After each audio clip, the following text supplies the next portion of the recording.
de Unión y Progreso, también colega periodista, analista político. Mercedes, bienvenida a Primera Página. Hola Rosa, muchas gracias y saludos a toda la audiencia de Globovisión. Mercedes, hoy el tema político está sobre la mesa con el tema económico, dos temas que obviamente se unen, se entrelazan. Hoy la población venezolana quiere soluciones a su situación diaria, sin embargo se escucha en la prensa, en algunos voceros, que hay ciertos índices de crecimiento económico, pero la mayoría de la población siente que esto pues no es del todo cierto dentro de su bolsillo. Si bien tenemos emprendedores y distintas Venezuelas, pues digamos la situación económica a grosso modo del venezolano sigue siendo muy deprimente. Así es, bueno, hay dos cosas, Rosa. Lo primero es que las recuperaciones económicas no son de la noche a la mañana, ¿no? Claro. Requieren una serie de políticas que se cumplan coherentemente y algunas, pues el fruto no se ve ni siquiera a mediano plazo, se ve a largo plazo.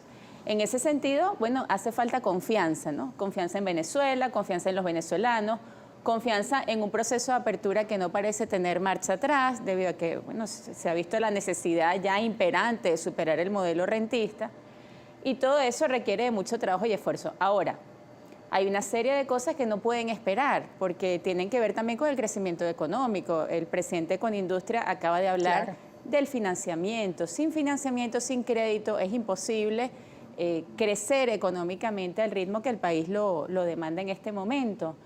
Y para eso, pues, no parece suficiente que los bancos puedan, digamos, satisfacer esa demanda tan grande de crédito. Entonces, allí volvemos con el tema internacional. Hace falta muchas inversiones de afuera, hace falta crédito de las multilaterales, que durante muchos años, yo diría 30 años, ha sido satanizado como una cosa que vienen a imponer aquí sus criterios pero la verdad es que ningún país de Latinoamérica y yo creo que ningún país del mundo ha hecho las reformas, los ajustes económicos que hemos sufrido los venezolanos sin ayuda de financiamiento externo, sin ayuda de las multilaterales. Y son muchas las etapas que hemos pasado durante los últimos años, especialmente en los últimos 10 años. Claro, para que esas medidas de ajuste no sean tan traumáticas, pues hace falta financiamiento. ¿De quién? Bueno, de las multilaterales, de las que siempre han prestado de una manera satisfactoria el Fondo Monetario, el Banco Mundial. Y esto pasa por un tema de las sanciones. Un país sancionado, un país que no puede recibir este financiamiento, pasa por el diálogo político, como te digo, dos temas entrelazados, y estos diálogos por ahora se encuentran estancados, ¿no? Hablar de diálogo, por cierto, es hablar de política. Hablar de diálogo es hablar de recuperación. No existe otro mecanismo para la política, para la diplomacia, que el diálogo y el entendimiento y el acuerdo. Por lo tanto, digamos, hablemos de política, hablemos de una manera civilizada de resolver los problemas del país, hablemos del diálogo interno en Venezuela, que no solamente es entre los políticos. El diálogo es con los sectores protagonistas de la recuperación económica, con los empresarios, con los trabajadores, en México, en Chile, en Bolivia, en todos los países del mundo, independientemente de la ideología del gobierno, sin esa participación que se llama diálogo social o tripartismo, cooperación tripartita, no hay manera de recuperar la economía de manera coherente y sostenible. Ahora bien, ¿qué se espera para este año en cuanto al tema de los diálogos? Hemos escuchado a algunos analistas políticos que hablan de que si bien no hay formalmente unos diálogos públicos, pues siguen conversaciones y siguen negociaciones, digamos, de distintos sectores, tanto dentro de la oposición como de la oposición con el gobierno. ¿Qué podría usted decir sobre ello? Mire, yo creo que hay un diálogo interno, aparte del que acabo de mencionar, que tiene que ver con la recuperación económica, que es el que se está llevando a cabo entre alcaldes, gobernadores y gobierno nacional, independientemente del partido que lo haya llevado a la alcaldía, ¿no? Eso también tiene que ver con la recuperación de la gobernabilidad en Venezuela, con la recuperación económica, con la recuperación del entendimiento para distintos temas que tienen que ver con la vida de los gobiernos locales. Yo creo que eso es muy bueno. Ahora, todos sabemos que el diálogo, digamos, más importante que se tiene que dar para la apertura internacional es el diálogo que llaman en México.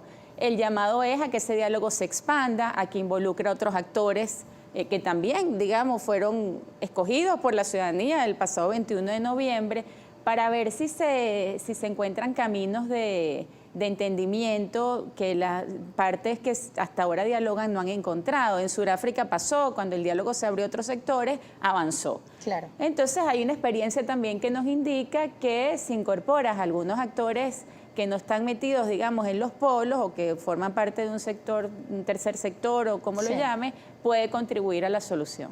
Bien, hablando de esa tercera parte de la oposición y de las distintas posturas que hay dentro de la oposición venezolana, ¿cómo se preparan para el año 2024? Vienen unas presidenciales y bueno, los problemas que hemos visto en la oposición han sido recurrentes, el tema de quizá la falta de diálogo, hay distintas posturas y visiones también. ¿Cómo se va preparando la oposición al 2024? Ya hay una estrategia clara, queda mucho camino por recorrer para ustedes, sin embargo el tiempo es corto. Mira, yo veo todavía posiciones bastante rezagadas, ¿no? Que si vamos a hacer primarias, que si vamos a hacer elecciones internas, cuando uno ve las encuestas, uno ve que la gente está totalmente alejada de esa realidad, ¿no? Sí. No la llama como elector y mucho menos la llama a la participación. Yo creo que hace falta, y ese es el esfuerzo que en Unión y Progreso hacemos, llamar al país a que se enamore, a que se entusiasme con una alternativa que tiene que ser de unidad nacional, de unión nacional. Llevamos años de confrontación, la confrontación nos ha llevado a la destrucción, a la ruina, y hace falta nuevamente convocar a la unidad de todos los venezolanos. ¿Para qué? Bueno, para poder progresar, para poder llegar a acuerdos, para poder rescatar valores democráticos como el pluralismo, por ejemplo, la alternabilidad, y tratar de hacer eso en cada rincón de Venezuela. Hace unos 10 días tuve la oportunidad de acompañar a Eduardo Fernández a un foro en Aragua con distintos sectores de la vida social, gremios, colegios, cámaras, etcétera, políticos, por supuesto también, y a todos los llamó a hacer un esfuerzo de continuar reuniéndose como si la decisión dependiera de ellos para tratar de alcanzar la mayor unidad posible en cada uno de los estados. Yo creo que ese es el trabajo que hay que hacer, no seguir entre nosotros viendo cómo vamos a resolver el problema del candidato, sino abrirnos a la nación, a todas esas personas, digamos, que están en lugares de responsabilidad para la recuperación del país y preguntarles qué quieren, cómo podemos ayudarlos, cómo podemos cooperar para que el país salga adelante, ¿no? Bien, Mercedes, hasta ahora nos corresponde hacer una pausa. Por el regreso vamos a seguir conversando sobre eso que planteas y cómo rescatar ese espíritu en la población de interesarse por la política, por conocer quiénes son esos líderes o esas nuevas visiones cuando se ha pasado ya por tanto, ¿no? Mucho camino recorrido, muchos errores dentro de la oposición. Nos vamos a una pausa. Al regreso seguimos conversando con Mercedes Malavé, coordinadora de Unión y Progreso. ¿Cómo está la oposición? Nos decía Mercedes que era importante motivar a la población venezolana, que ellos se sintieran motivados en participar en el proceso, en conocer, en involucrarse en los procesos políticos de nuestro país. Pero ha pasado tanto el venezolano, tantas decepciones, ¿no? De un lado y del otro, o cuando no se responde o no se atiende a sus necesidades, o se siente que hay un divorcio de los políticos hacia la realidad que se vive en nuestro país. Mira, hace falta construir una alternativa que atraiga a los venezolanos, a esa gran mayoría que está desconectada de la política. Una alternativa que pasa por soluciones realistas al problema del salario, por ejemplo. ¿Quién está hablando del salario en Venezuela en este momento y de cómo recuperarlo? Al problema de las pensiones, otro gran problema que, por cierto, quería comentarte en el bloque pasado, anterior, que el problema de las pensiones solo se puede resolver con ayuda internacional, con financiamiento externo. Tú no puedes recuperar la economía, la industria, la producción, el crédito, el salario y las pensiones al mismo tiempo. Y hay programas que se pueden llevar a cabo de la mano con el Banco Mundial, por ejemplo, para recuperar las pensiones en Venezuela, que es urgente, que no pueden esperar. La gente está desesperada. Y no pueden esperar, pero aún no hay respuestas, no hay soluciones, no hay miradas para... Así es, aún no hay respuesta, pero el saldo es trágico por el tema de las pensiones de las personas de la tercera edad solas, sin recursos, sin medicina, sin comida, muriéndose de hambre.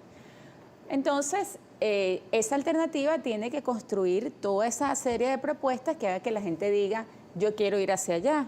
Una alternativa además que tiene que ser nacional, tiene que ser venezolana, tiene que volver al reconocimiento de este país como una república soberana. No puede ser una alternativa manejada satelitalmente por otro país, tiene que ser nuestra, de los venezolanos y para los venezolanos. Bien, Mercedes, hasta ahora hay preguntas de nuestra audiencia, ellos están participando. Recuerden usar la etiqueta Primera Página para poder leer sus comentarios y sus preguntas. Daniela Salas tiene un resumen de sus intervenciones, vamos a verlas. Así es, Rosa, saludamos a nuestra invitada, siempre en marco de respeto, revisamos la participación de la audiencia y saludamos a los que participan a través de ella y también a los que nos sintonizan a través de la pantalla de Globovisión. Náufrago 27 nos escribe y dice, ¿cómo se puede hablar de crecimiento económico cuando el venezolano gana en bolívares, compra en dólares y ahora salen que hay que pagar impuestos y todavía le piden tiempo a los venezolanos cuando tienen la soga al cuello y vamos en caída libre? ¿Hasta cuándo? ¿Qué le responde? Náufrago, lo que te responde lo mismo que dije al principio. Ningún país ha sido sometido a un plan de ajustes, que es lo que tú mencionas allí, todo lo que tú describes, sin ningún auxilio financiero externo. O sea, los venezolanos estamos en el peor de los mundos, sometidos a un paquete de ajustes súper exigente que ha acabado con el salario, ha acabado con las pensiones, ha elevado los impuestos, los servicios públicos, etcétera, sin ningún tipo de auxilio financiero para poder afrontar esos cambios. Es realmente lamentable la situación, muy difícil de llevar a cabo y efectivamente yo también opino eso que tú dices, cualquier medida que artificialmente pretenda impedir la dolarización espontánea y natural que ha surgido de las propias dinámicas sociales, al ser artificial impuesta es una medida política, por lo tanto no viene de la economía y de sus ritmos y dinámicas naturales. Tenemos también otros comentarios, por ejemplo, el que hace Goro José Zamora, @GoroZamora43, es el usuario en Twitter. Saludos, etiqueta primera página, los invitamos a utilizar la etiqueta. ¿Cómo lograr inversión extranjera y financiamiento cuando tenemos unos actores políticos que internamente y fuera del país viven atacando y difamando al Estado gobierno? El fatalismo y la generación no son la solución. Así es, Godo, hace falta recuperar la confianza y la confianza se recupera con coherencia, con hechos y palabras que vayan concatenados, palabras que confirmen los hechos, hechos que confirmen las palabras y con tiempo para que realmente se vea que la rectificación es real, que no es simplemente demagógica ni por unas medidas de emergencia o por presión y eso poco a poco irá trayendo la inversión. También lo dije en el primer bloque del programa.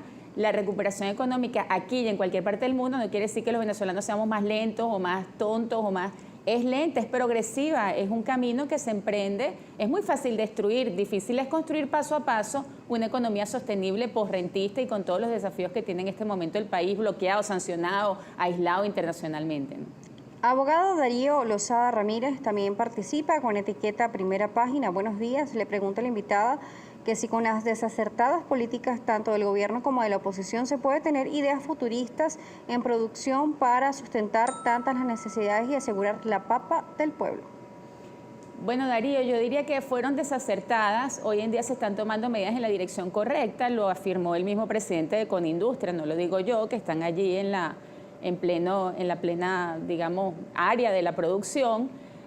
Pero bueno, son insuficientes, a veces son contradictorias y tienen que seguir avanzando. Sobre todo no se puede avanzar si no hay un diálogo que permita la apertura de Venezuela a las opciones internacionales, tanto para la inversión como para el crédito, como para los mercados. Eso es fundamental para que una economía prospere.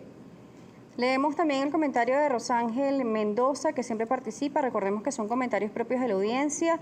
¿Cómo confiar más años si el país ya está en ruinas? Más plazo, ¿para qué? Si los políticos están ricos por los actores corruptos, como los alcaldes con drogas y gasolinas y los venezolanos en pobreza absoluta. Me imagino que se refiere al caso de la alcaldesa que fue detenida por este tipo de hechos. Bueno, grotesco, Rosángel, el tema de la corrupción en las instancias públicas, nacionales, locales, escandaloso, cosas que además venimos oyendo las denuncias de hace muchos años y no se tomaban medidas. Hoy se están tomando medidas. Eso también va en la dirección correcta. Ahora, yo me pregunto si eso es realmente un tema de corrupción o son más bien temas de lealtades y de deslealtades revolucionarias, partidistas, ¿no? Habría que hacer un esfuerzo de transparencia institucional real, verdadero, profundo, que vaya desde el poder central, digamos nacional, hasta el último municipio. En eso estoy completamente de acuerdo, eso hay que frenarlo, eso no puede seguir, es una hemorragia que impide también la recuperación del país. Agradecemos a nuestra audiencia por sus comentarios. De hecho, acá el señor Luis Bustillo cita unas declaraciones que usted daba en referencia a que se necesita el Fondo Monetario Internacional y él le dice, ¿ustedes creen que ellos no exigen nada a cambio. Algunos países pues también se han visto afectados con las políticas de financiamiento. Mira, cualquier exigencia, repito, cualquier exigencia de esos organismos que sí las tienen y en su momento han sido criticadas, yo estoy abierta al debate sobre eso, no se compara con las exigencias que tiene un plan de ajuste sin ayuda internacional, sin ningún tipo de auxilio financiero. O sea, ya estamos viviendo el peor de los escenarios, ajustes sin ayuda internacional. Entonces no tengamos miedo, que es necesario, y cualquier exigencia que hagan no será tan grande como la que estamos viviendo ahora sin ningún tipo de auxilio. Bien, Mercedes, estas son algunas de las posturas que compartías con nosotros. Ahora yo quisiera también quizá tu análisis reflexivo, que ya nos queda poco tiempo, en referencia al papel de la oposición en estos tiempos, cuando quedan tan solo 2 años para las presidenciales del 2024 y pareciera que no tuvieran, digamos, al momento un rumbo fijo o una estrategia definida, mientras que vemos que desde el Ejecutivo se va como un paso adelante en cuanto a la estrategia política. Mira, 2 actitudes fundamentales, me parece a mí, Rosa, para la oposición. La primera, cooperar a la recuperación económica del país, no a la recuperación económica de ellos, ¿no?, sino a la del país. Hacer todo lo que haya que hacer, avanzar todo lo que haya que avanzar en el diálogo, en la negociación, para que el proceso de recuperación económica se dé, por el bien de la nación, por el bien de muchas personas que los siguen a ellos y que creen en ellos. Y la segunda actitud fundamental, la solidaridad, ¿no? Llamar al país al reencuentro, a la ayuda, a la cooperación mutua, a ponernos de acuerdo en las distintas instancias, desde el colegio, el edificio, la junta de condominio, la urbanización, para poder solventar pues, problemas que las personas solas no pueden resolver, y el gobierno tampoco se los va a resolver porque tampoco puede, ¿no? Entonces, solidaridad y cooperación creo que son las 2 claves de un discurso político cónsono con los sentimientos de las personas en este momento. Mercedes, algo breve. Hace unas semanas atrás, Enrique Ochoa Antilla en esa silla decía: Mercedes Malavé, coordinadora de Unión y Progreso, es presidenciable. ¿Estaría Mercedes Malavé interesada en participar como candidata a unas presidenciales? Mi interés en este momento está más orientado hacia la deliberación, el consenso, la búsqueda de soluciones, participar en organismos colegiados. Creo que es lo que se me da, es lo que siempre me ha gustado y me ha traído de la política. Pero no se descarta en un futuro. Bueno, gracias por estar con nosotros. Gracias. Y gracias a ustedes también por participar cada mañana en Primera Página. Recuerda nuestras cuentas en redes sociales, @Primera Página en Twitter y en Instagram. Al regreso, nuestra tercera entrevista con Daniel.